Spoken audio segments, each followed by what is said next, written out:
Heather Owen. She is our Director of Strategic Initiatives. She's here in Moberly. This is where she works out of, so we're in Heather is here at the table after services and stuff this morning, and so you can answer some questions. She will answer some questions for you. But also, one of our board members, one of our newest board members, actually attends Central Christian Church.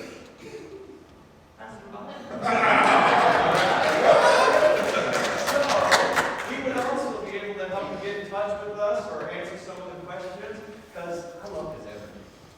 Yeah, I love his energy. All he had this morning was 1 cup of coffee, so that's the Holy Spirit there. And I love being around that. He is such an encouragement. My time is short, so we're going to jump right into it, folks.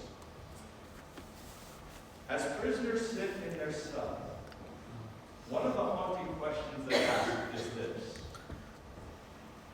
is there any hope? Is there any hope? In prisons, hopelessness is an epidemic. Men in prison are 3 to 8 times more likely to commit suicide than the average American man. In women's prison, they're 10 times more likely to commit suicide. Hopelessness is an epidemic in prison. That's why when we come to our text this morning in Mark chapter 5, that's where we're going to be. Mark chapter 5, if you want to turn to that and have that ready. That's why one of the questions that I ask is, I wonder how hopeless the demon-possessed man felt.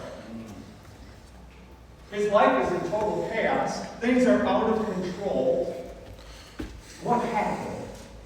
I love this text of the demon-possessed man because it is such a powerful text. It's full of action. But here's the thing that I find interesting.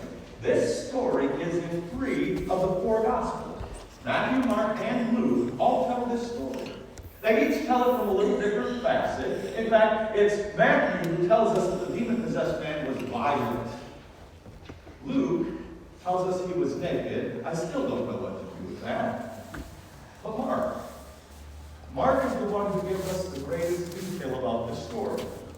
Mark's the one who tells us that the man lived in a cemetery. Isn't that interesting? He lives among the dead.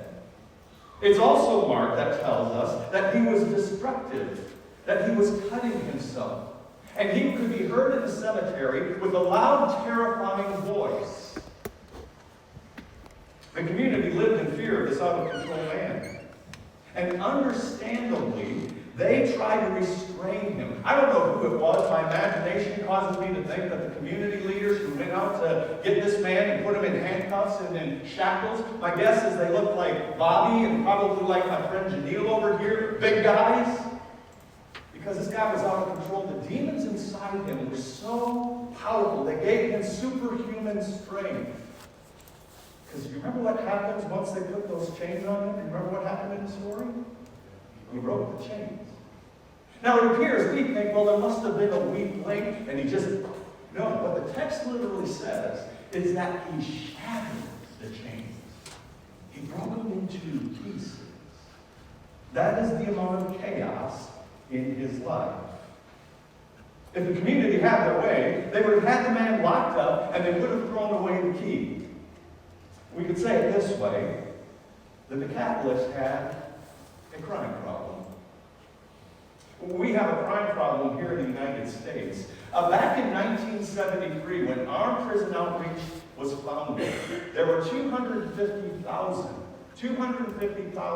men and women incarcerated in the United States. Women come and lead with... Fast forward to 52 years. Any guesses how many there are in prisons today? Nearly 2 million. 8 times what it was when we were founded. In fact, when you add to that 2 million, the 4.5 million who are on active parole, incarceration affects many families. There was one study that I came across that shows that 1 out of 2 adults has a family member that has been incarcerated. 1 out of 2 adults, a family member that's been incarcerated. A number of years ago, I was with a group of Christian leaders. There were 16 of us in this little cohort. We were all executive leaders of Christian nonprofits. And it was the first day of our gathering. We were going around introducing ourselves. Give your name, organization. One interesting fact. regarding the people that you work with. So we went around, got to meet, hi, my name's Troy, I'm with Armed Prison Outreach. And I gave that statistic, 1 out of 2 adults. Well, in this group of 16, one of them was my friend. I'm starting to question that now after what he did. Because my friend said, Troy, that's an interesting statistic. Let's see if it's true of this group. 16 Christian leaders, I begin sweating. I'm going to look like an idiot. And so my friend continued. He loved to see me uncomfortable. In fact, I don't know if Janelle remembers this, but you were there that day. And Sergio asked the question. Raise your hand if you've had a family member who's been incarcerated.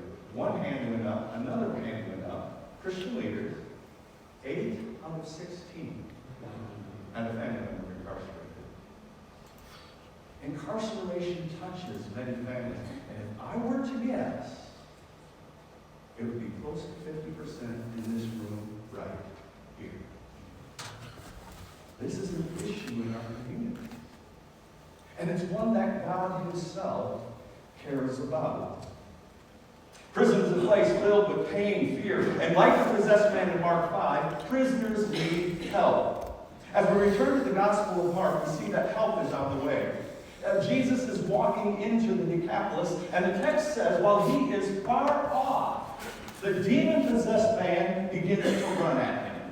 Now, he's in the cemetery, is what I imagine, and he sees Jesus, and he's screaming with this terrifying scream, and he's running towards Jesus. Now, here are the disciples, and you see the demon-possessed man running towards Jesus.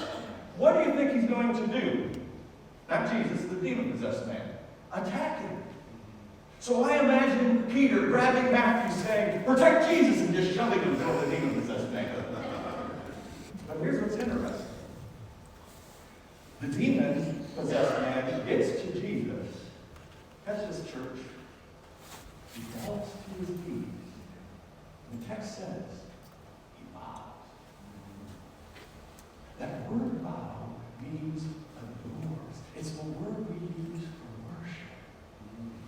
Hello, church. The demon-possessed man is drawn to Jesus. The man is drawn to Jesus, while the demons want to withdraw from Jesus. That's the tension of the text. Who will win? This is a powerful, powerful story. It makes you wonder, what does the demon-possessed man want from Jesus? It's a simple answer. He wants his freedom back. He wants peace. He wants to be back in control of his life. That's an easy one to answer. But what do you think Jesus wants for this man? We don't have to guess. In fact, this is really interesting. In Luke's gospel, just before this event, listen to what it says in Luke 4:18. Jesus says, the Spirit of the Lord is on me, because He has anointed me to proclaim good news to the poor. He has sent me to proclaim, catch this, freedom for the prisoner. And then this story. Jesus' mission is simple: to offer prisoners like this man freedom from bondage. Jesus wants to offer this man a new life. Just think, he's in the Decapolis. There are tons of people that need Jesus' attention. Why this man?